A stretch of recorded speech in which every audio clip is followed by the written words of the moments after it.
What's up, everybody? Welcome to another episode of For the Love of Bodybuilding. I'm your host, Logan Shults, and I'm here with my co host, Ian Powell. Ian, tell the people how your last 2 weeks have been since it's been 2 weeks since we recorded. 2 weeks, man. I feel like life has gone by like 10. I was on 10 times speed right now. I feel like I just don't have any downtime, which is nice. Like it's something that before I'd probably be begging for, and then now it's just being busy is a blessing, being grateful. So still taking the time and moments of being stressed or being very busy and being thankful that it's like that, because there's been plenty of times where it hasn't been like that, and those days are more time to think and more time to reflect on business and what you're doing in life and stuff like that are obviously important too. But just being super busy the last 2 weeks. Prep started technically on Friday, Thursday, Friday, Mhm. because I check in on Thursdays. So that's just started. So nothing really news to report there. But other than that, how's your last 2 weeks been? Cool. Last 2 weeks have been good. I mean, it's just the same old stuff. Working out.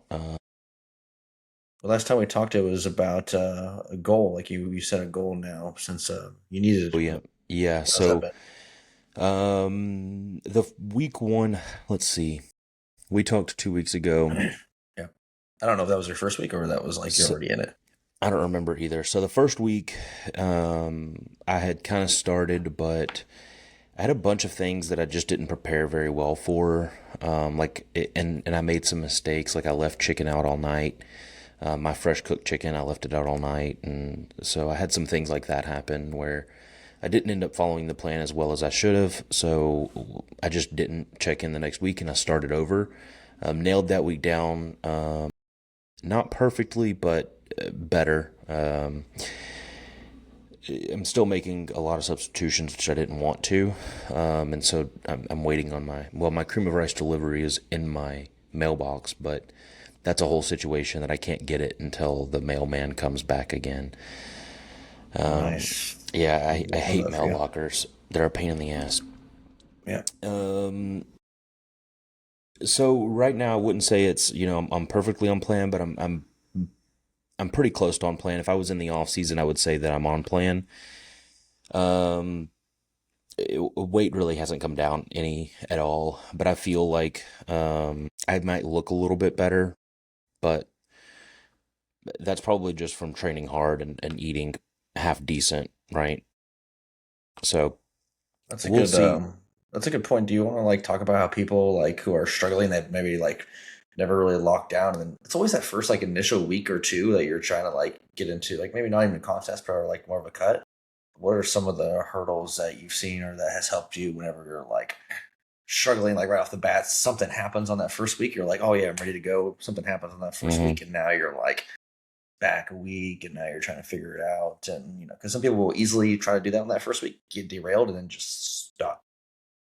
Well, I think that for me personally, there's kind of two different scenarios that we're talking about here, and one is when that first week of prep starts. When that first week of prep starts, I have no pro. I've never had a problem turning it on that week, and everything being perfect from that week one. But where I am, and I don't necessarily have I've never done a real cut that didn't lead to a show at some point, right? And so, um, I think that the transition from trying to do that is where I got thrown for a loop, and that I didn't realize that I needed to treat it almost like prep for it to be what it needed to be, right? So some things that I ran into were mostly just due to my lack of preparedness, and that I just I just wasn't prepared. I just didn't take the time to be prepared for the entire week. So I didn't make sure that I put my chicken up. I didn't make sure that I had everything that I needed and plenty of it, right? And so that's where I had to get into substitutions, which I can do. It's second nature to do a lot of substitutions at this point, right? And I'm out in what I would call the market so much. I'm in grocery stores, often that I know what I can buy at stores that get me to those macros, right? But that's not something we want somebody doing on prep, so that's not something that I want to be doing now. Um, so as far as hurdles, I would say the biggest hurdle is just the difference in preparation that it takes to be uh, exactly on plan, like as written, is much different than what it is to be in an off season and to be able to have substitutions and not really worry about it as much. Mhm. And I think for the most part, you could probably get to like an 8 to 10 week outlook doing that if you're experienced. If you've never really done it before, you're never going to get to the 8 to 10 week spot in any measure of time. But to get to that, like before I would really consider a digging part of it, it's relatively just the macro swapping and substitution things, especially for more experience, is Mm-hmm. relatively straightforward. But if you're, this kind of segues perfectly into what we're talking about for first time competitors and stuff. If it's your first time doing it, it's extremely important to just find a way to lock in. And if for some reason that first day or first week you're not able to fully lock in, it's the ability to mentally move past it and Yep. just another day. Yep. Yeah, you kind of just have to learn those lessons, right? Like if you were to ask either of us, we could probably tell you what you need to do and how to avoid those mistakes, but most people aren't going to listen to it. Most people are going to have to learn on their own and they're going to have to make those mistakes and figure it out. Um, I'm one of those people. I wish that I could, even when I know better. My brother told me one time, he said, Logan, you are the dumbest smart person I know. He said, you know that you don't need to be doing X, Y, and Z, but it's like because you haven't lived through it, you still do it anyways. And that's just kind of how I've always been is I've never been wise enough to take somebody's wisdom and experience and apply it. I always had to learn it myself. And so that's it is what it is, right? But with saying that is I made all of those mistakes. I remember my first prep sitting in a hot bath. I was so hungry. I was eating Tic Tacs, and I was like, "Oh, these Tic Tacs.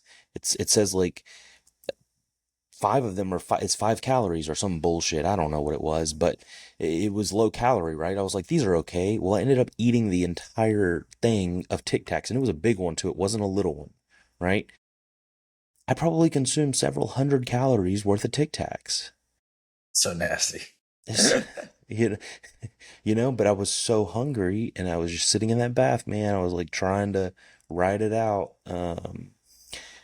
So that being said, if you're smart, you'll listen to what people with more experience have to say, and you'll listen to what they tell you to do. And if you do those things, it'll make it a lot easier. But Yeah, I think let's dive a little bit more into your first prep because you made a lot of mistakes. I mean, I think your first prep, I'm pretty sure it was like kind of like a crazy shit show of a prep. I think it was your second one that was better. When you started kind of being more like locked in with it, or I think you had a real like more legit coach or something back then. But in the first prep, like, tell me what are the some of the experiences of the journey, if you can remember timelines or just remember well, events that have I, happened during that prep.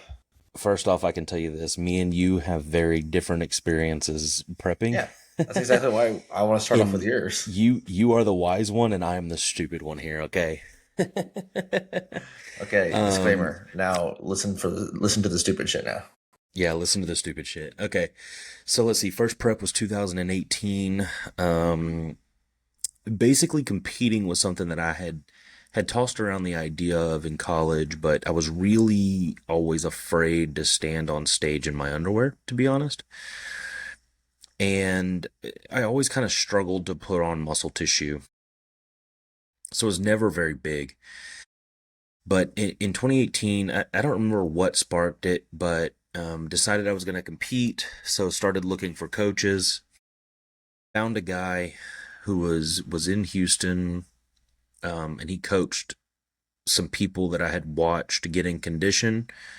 They looked good, and I had seen some of his results, and I thought that he was going to be a good coach, and I think he is a good coach. I just think that his communication is so bad, it's unreal. But anyways, I was using. I mean, back then it was the whole 100 milligrams of test prop, 100 milligrams of masteron, 100 milligrams of tren every other day.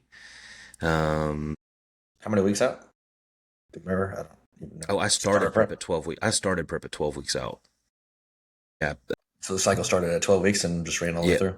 yeah. I don't know if we added the. I don't know if the prop mast tren was the whole time. I'd have to go back and look. That was so long ago. Sure. But I do know that at some point that's the cycle that I was on. Mistake wise, I mean, I did all the things that a new competitor does. You get too involved in food porn, too involved in all of that. And I got really obsessed with food channels and things of that nature. I started making my wife like brownie in a mug, and I would, lick my finger a little bit here or there and things like that. Chewing a lot of gum, A lot of gum. ate Tic Tacs. By and large, I mean, one thing that stands out from that prep is that my meal one was chicken breast and grapefruit. Yeah. Tell you Dog, what a breakfast. dog. It was so bad. Chicken Oh, breast and grapefruit. Yeah, yeah. mm. Um, it, you know Talk about cardio wise. Like, what were you doing for your cardio? How was that? Was that that shitty? that Was that guy fun? that guy really didn't believe in a lot of cardio, man. I don't think I did more than like 20 or 30 minutes the entire prep. Okay. That Granted, was I was Stairmaster. not peeled. I mean, I was lean, but I was not peeled. I was not stage ready Yeah, by probably any. more like the 6 to 8 week out that we were talking about. Probably, yeah. Okay. I mean, I was definitely in probably the best shape that I'd ever been in. In your life, yeah. Yeah, to that point, right? Then so first show ends. I separate from my coach. I kind of do my own thing. Back then in 2018, I don't coaching wasn't nearly as big as what it is now. I think COVID is when that kind of took off really large. Hmm. Um, so coaches were around, but they were, Like you local. know, yeah, they weren't, um, everywhere. They weren't so easily accessible, and there wasn't so much information about how to find a good coach and what kind of things you should be doing and stuff like that. So I didn't work with a coach in the off season, and I just kind of took the drugs that I wanted to take, and I ate the way I wanted to eat. So basically, what I did is I would eat, breakfast, two meals at work, and then I would come home and me and my we were dating at the time. I would eat whatever I wanted to, just try to eat as much food as I could. I remember being 227 pounds for the first time, and my blood pressure was so bad that I couldn't walk around for like 5 minutes because my feet would start to swell, my back would start to hurt, my hands would swell. It was so bad. It was so bad. Oh my god. Yeah, it was bad. Uh, so yeah, then uh, we got into 2020, and I reached back out to that coach and was like, "Hey, I wanna compete again." But this time, I reached out to him 6 months in advance. I said, "I want to do 3 months of an off season, and then I want to do a 12-week prep again." He said, "Okay." Heard from him the first 3 months every week. Heard from him like clockwork, and then at like 14 weeks out, I just didn't hear from him again until, and then we got to about 9 weeks out, and I was like, "Yeah, bro, like he hasn't, I haven't Isn't heard from clocked in. him." And yeah, and back then I wasn't like today. If I didn't hear from my coach after a week, I'm gonna say something, right? Like 2 weeks, you're fired, right? Like, but back then I was a bit more courteous. I knew that during my previous prep, his communication problems, he's having some health issues. Um, so I kind of wanted to give him grace in that, right? And I just didn't know better. So at 9 weeks out, a buddy of mine told me to reach out to somebody else. You know who that is. He prepped me, and I won my first show. Still wasn't, I mean, I was lean for that show, but I didn't have shredded glutes. At the Phil Heath. Yeah, and I ended up winning the overall. Competed against some guys that I beat some guys that now have pro cards. So that's when I started taking it seriously after that. Damn. All he had to do was win an overall and take it seriously. Shit. Basically, yeah, yeah. So ever since then, I've been on, mostly at least TRT. I've been on a plan year round. Um, I would say the last probably 3 months was when I was like, when I've been the worst in regards to a plan. Clocked out. Yeah, in the last, what, 6 years? Yeah, Those times have to happen though, because you can't. It's not always linear. yeah, Anything but linear. yeah. But yeah, I mean that second that even starting at the 2020 prep, man, I was already using 600 milligrams of tren a week. Mm, That prep I was doing, Christ. I think I'd gotten up to probably like 2 hours of cardio. You know, I've done all of that. Yeah, because you've had a lot more variances of extremes, kind of from both ends Hmm. of it, with diet wise, drug wise, and Yeah, cardio wise. It's all kind but of yeah, I've been like been up and down to the scheme of it, and you've had different coaches along the way, so that there's been different methods that you've had to yeah, kind of use and get adjusted to. I've had coaches give me upwards of 6,000, 6,500 calories whenever I was probably 220, 230, but I was fatter than what I am now at 220, 230. Even now, when I don't look that good, I was fatter than am now. So then I've gone down to 1,500 calories at 205 pounds, 210 pounds. Yeah, Yeah, that hurts. that's that's pain. That sounds very painful. Yeah, I think I went no carb for, which was like 1,500 calories, no carb, 2 hours of cardio a day for like 2 weeks before I competed at USA's. 23. Yeah, Yeah, 23. Yeah, because I was after the Republic. a couple weeks after the Republic, Yep. 4 weeks or something like that. Yeah, something like that. Okay. See, there you go, people. You have a pretty variable from like first time and really first couple of times from Logan to see kind of the different variances and uh, every coach he's obviously been through. They do things quite a bit differently. Um, so I guess one of the things that I would say is always it's never always going to be like this. Sometimes you don't mesh well with a coach, or sometimes the coach isn't a good fit for you. But definitely do your best to do some research, especially nowadays. There's so much more of it. Where back then, when Logan was first starting out, there really wasn't. Which is kind of like you knew the guy that was like kind of around that did it, and like I'm sure that's how a lot of the old school bodybuilders were too. They just kind of some guy at the gym was like, "Yeah, I'll coach you," and they're doing old school diets of cottage cheese, grits, 2 hours of cardio, random things that we don't necessarily do anymore. But yeah, my first prep experience was definitely very different. First of all, I mean, I have been studying this stuff for over a decade before I even decided to compete. It was something I always wanted to do. I just never thought I could. I never thought I could put on the size or commit fully to the diet. I had a lot of diet issues growing up. Just didn't really want to eat food and struggled with different food varieties and understanding how to actually like nurture and um, help myself out. Hmm. I think it was just my childhood dynamic was very stressful for me, so I just didn't eat, and that's kind of what I do when I'm really stressed out.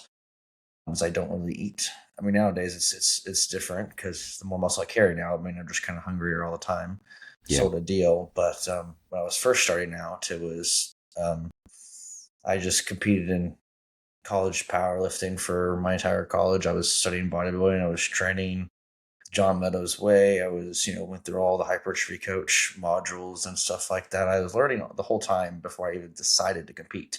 Competing wasn't for me to become on an Instagram and be a coach really or do social media. It was more of a challenge for me to see if all of this knowledge that I had been studying for over 10 years up to that point was really worth something, and if it was something that I really thought I could be good at, or at least from a coaching perspective, potentially, help somebody else out, not take as long as I took.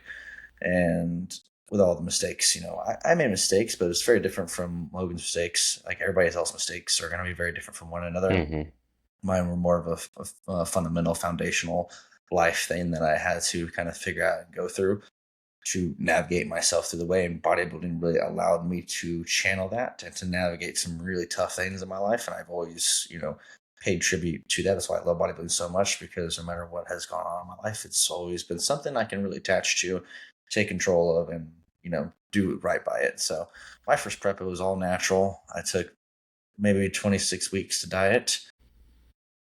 And I already knew, like in February of that year, 2021, that I was going to do the Labrada because it was close to home, and I was going to live with my parents for that summer. So I was already in Corpus, so still in Corpus Christi, and I was finishing up. I'd already graduated. I was graduating that year in fall, so graduated in that spring. So I graduated in May, and at that point, I was probably 12 weeks out. And when my parents came down for that, they were already like, my face was already sunken in at like 12, 13 weeks out. My mom was like, what the hell's what's going on with you? I was like, oh, just dieting. So I think from the fact that I took so long, I was able to diet a bit slower, but that doesn't mean, when I was doing my prep, I had some, post-workout, Stairmaster sessions in there for a while, 20, 30 minutes.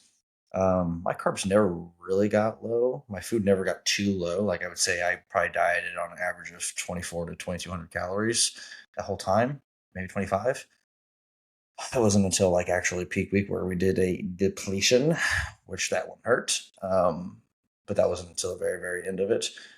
But I was cranking out steps at the time. I was very lucky where I had just graduated, and I was, coaching a very small group of people online, maybe 3 or 4 people at the time while I was doing this in the summer. But I was walking a shit ton. I was probably averaging 16, 17,000 steps a day. I was walking a shit ton. I did some hit on the Stairmaster. I was really good at it. I would crank it up all the way, and it was so light. I was literally just flying on the steps. Because I would do it with Joe, and Joe's like a maniac. If you don't know Joe, he's a maniac at the Stairmaster, and he couldn't even keep up with me when I was doing it then, because I was going all out for a minute, and then off for 2 minutes, which I actually really enjoyed. I thought that was kind of fun. I'm not going to do that now, probably, if I don't have to.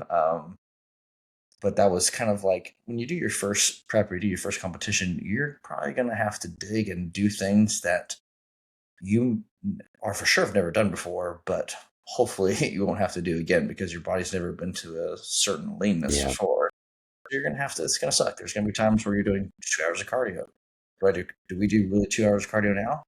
In very niche situations, Logan just said 2 weeks out from a national show. So the pedigree of conditioning is much, much, much higher than it is at a regional level. So we had to dig deeper for that. But for your first prep, expect it to be tough on and challenge your sanity. There was many times where I was very challenged. That's why I was walking so much, because I would just go for a walk an hour and a half, because I just sitting at home was just not, it's different now that I'm busy and I have so much going on. But when I didn't have that much going on, that's what you said in the last podcast, you'll find things to keep yourself busy. Yeah. Yeah. Go for a Worst walk, thing you can listen do. to podcasts. Yeah. Don't sit at home and try to watch TV or movies. That's not going to work. Yeah. Worst thing you could do is sit at home. I'm telling you, even when you're in an off season, you're the hungriest when you're sitting around the house and you're bored. Yeah. That's when you want to eat. That's when you want to eat. Yeah, you want to snack. So don't do that during prep. And nobody should be doing that during prep. Like, quit sitting around. Fucking go do something. Yeah, move. Go do something. I've seen people who struggle to get 10,000 steps on a contest prep. I'm like, what are you doing? Like, even if you work from home, like, what are you doing? Like, I would still be like, I work from home on the weekends, right? I still go on, a walking pad and walk for, at one point, 2 miles an hour, which is Yeah. just enough to sort of get some steps in. After an hour, I'm like 5,000 steps. I'm like, Yep. it's really, but I can't just sit still. Like sitting still is probably one of the worst things to do. And if you're in contest prep, save your last meal before you actually go to bed. Don't eat that meal. And then Think stay up for the next several you're gonna hours. go watch some Netflix, and have Yeah. a good old time and finish your season. Nope. Yeah. Not a good idea. And I think that's why I used to really love TV shows and movies. I still do. I just don't do that as nearly as much because I associate, food and sitting down where, even in the off season I still eat so quick it doesn't really like I watch like 5 minutes of YouTube and I'm like, I'm done. I'm kind of on to the next thing. Unless Yeah. it's like a planned thing or if I'm in a movie theater where I'm forced Hmm. to really sit down and focus on something. Yeah. Nowadays, if I'm focusing on a movie or a TV show or anything, it's got to be really fucking good. Like it's got to be really, really good. Otherwise, I'm going to be playing on my phone. I'm going to be doing other things while I'm watching it. I don't know. That's what I reserve my movies and TV show for anyway. I'm kind of a snob for that anyway. So if During it's prep, junk, yeah. I'm just not going to watch it at all anyways. Yeah.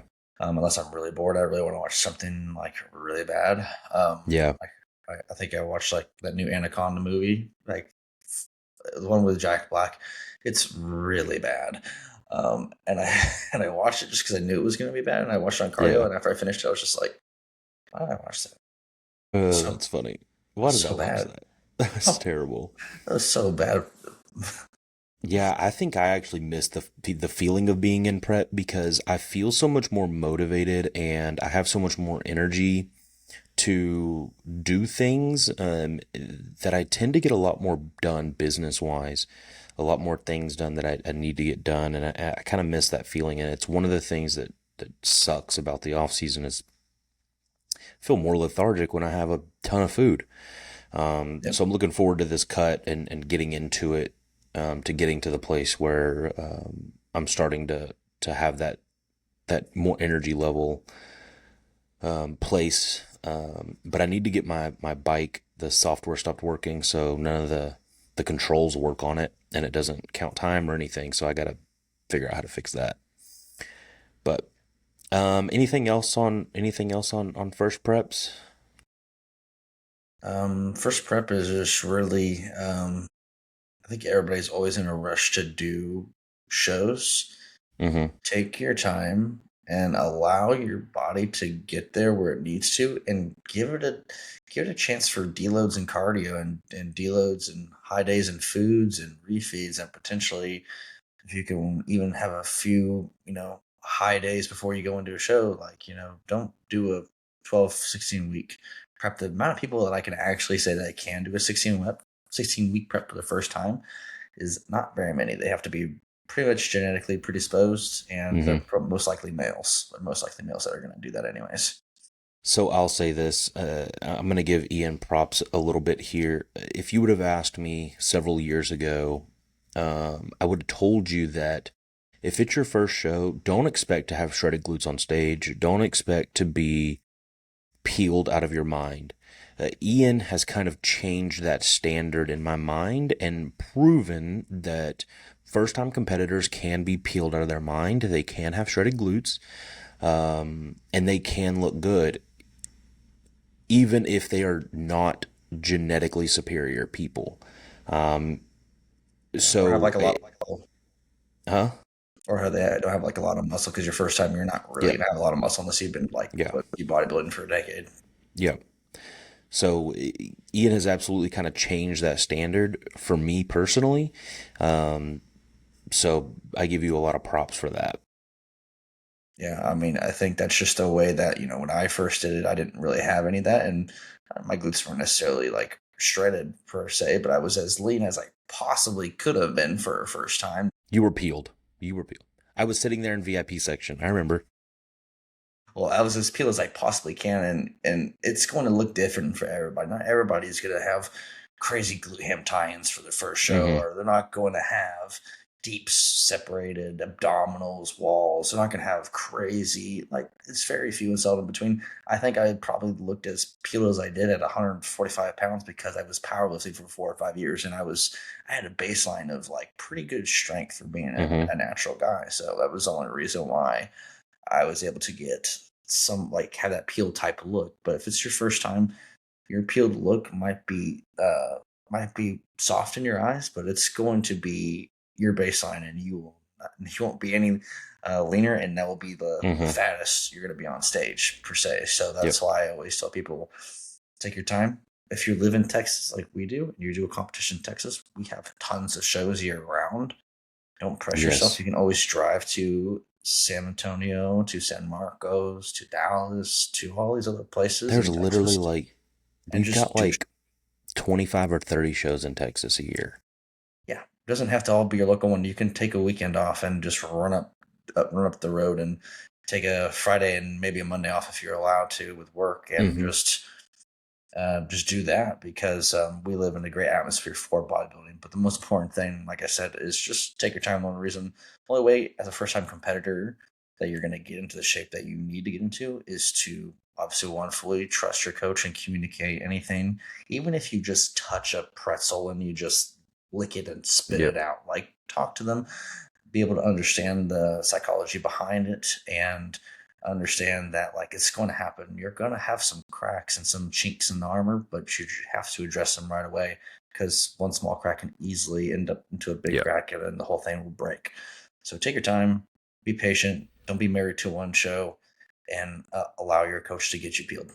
Yeah, there's a couple of things that I actually just thought of that I kind of want to touch on because I just experienced a couple of these with some clients. I've had a couple of clients that they come to me, they want to compete, and I'm like, yeah, you're not ready to compete. Like, you're too fat, too little, too whatever, doesn't matter what the case is, but the reality is that we need time. We need time to diet you down, and then we need time to let you relax, maybe even go through a little bit of an off season and then diet you down again.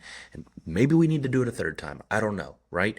It depends on the person. But what I will say is that when we go from off season to prep, just like I mentioned at the beginning of this podcast, a switch needs to be flipped. No longer is it okay to substitute out things that I don't know about. Okay. If you message me and you say, hey man, my bowl of food just went flying across my car. How do I make up these calories? What is acceptable for me? That's okay. But what's not going to happen is you're not going to say, "Oh, I forgot my chicken today, so I'm just going to eat this uh, poke bowl or chicken sandwich or whatever it is." Right? Like, don't go off and try to Chipotle, there you go, right? Like, don't try to go match those macros other places because it's more than likely going to be off. And not only that, but if we run into digestive issues, if we run into you holding a bunch of extra water or whatever the case is, we don't know what that is because you didn't communicate that with us. Don't do it. Be prepared and quit making excuses. End of story. Yeah, I think the communication part is just so key. Like, if it's your first time, or maybe you haven't competed in a couple years and you have competed before, you're a novice. Okay, if you haven't competed within the last 3 or 4 years, it's just, you're starting over. You're trying to create that baseline, that repertoire of understanding contest prep. Have that communication skills to be able to say to your coach, like, hey, how do I do this? Or, this happened to me, how do I adjust for this? Like, I had a client that was sick this week, and I said, okay, I want you to text me every 2 hours, and we're going to go every 2 hours and see how you do throughout the day for the next several days, and we're going to make adjustments each and every day and deloading these things. If someone just goes, hey, I've been sick, and they don't, respond to you, and they said, well, I was sick, I didn't eat anything, I started eating, kind of whatever I wanted because I was just hungry and I was trying to make up calories. Next thing you know, they're up like 6 pounds, and you're like, what the fuck, what's kind of going on Yep. here? Like, it doesn't matter if you're and sick. If you sign up for doing a competition, if you sign up with a coach, you make just tell them what's happening. Even like when I've been sick and prep, I've told Ben, I was like, dude, I don't feel very good. What I become down with something, I think, we're at a different level, and we understand things, so we can communicate that and make quicker adjustments. But if you're first, second, third time, like, and just pay attention, ask your coach what their opinion is, and they will respond to you. And we're both got really quick response time. So if you just communicate something with us, just don't think it's okay to just, make a on the fly substitution. Like Yeah. your chicken rice fell on the ground. So I just went to Chipotle and got chicken rice from them. Yeah.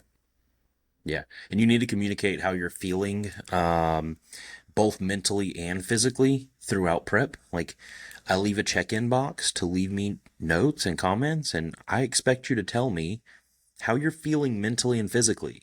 Like, if you're just clicking, these check mark boxes and you're not sending me any details at all, I'm assuming that you feel fucking good, unless fatigue is a 10, right? Like, I'm assuming that you're feeling good mentally, right? Unless fatigue is a 10. But, by and large, like, we still need to know these things. It's better to over communicate, even though some of the over communicators can be a bit much sometimes, but it's better to over communicate than to under communicate. Yeah, if you start over communicating, your coach will give you a line in the sand if it becomes too Yeah. much. They'll be like, "Hey, look, don't if it's like this, don't message me about this. Like this is what you should Yeah. do." We'll make it very clear if you're over communicating, but it's definitely more important to over. I'd rather have somebody that over communicates that just doesn't communicate with me every week or two. I'm just like, yeah, Mm-hmm. I don't trust that person at all that they're doing what they're supposed to do because I've done it many times and I know what it's like to be in certain situations and how easy it is. Oh, I'm doing this. The coach will never know that I did that, and I'll just not put any details in my check-in, and I'll just say Ex- everything's fine. Especially if they're not progressing. Yeah, we can tell. Like if you're doing all that and you haven't made substantial progress in 1 to 2 to 3 to Mm-hmm. 4, really within 10 days, you're like, okay, yeah. Like if you're truly following a plan, Mm-hmm. it's going to show. But if you're not, even if it's small substitutions or small snacking here and there, we're going to catch you. It's not. You can't hide it. Yep. Yeah. So don't even try. Just be honest though. Be honest. Like, hey man, I'm crashing out here. I'm like snacking really hard after meal 3 around 3:30, 4 p.m. after I get Yep. off work. Just say it. Nothing wrong with Yep. that. It's normal. You're a And human. find solutions. We're all human. Yeah. So, all right. Anything else? Nope. That's a wrap on today. All right, everybody. Like, share, follow, comment. Tell Ian he's beautiful. And y'all can't see this, but his name is IPA Daddy. So, IPA Right Daddy here. on Instagram. He's changing it. IPA Daddy. Oh, that's a good idea. You need to change it. I It's don't know. time. It's time. It's time. IPA Daddy is here. All right, everybody. Till next time. Later.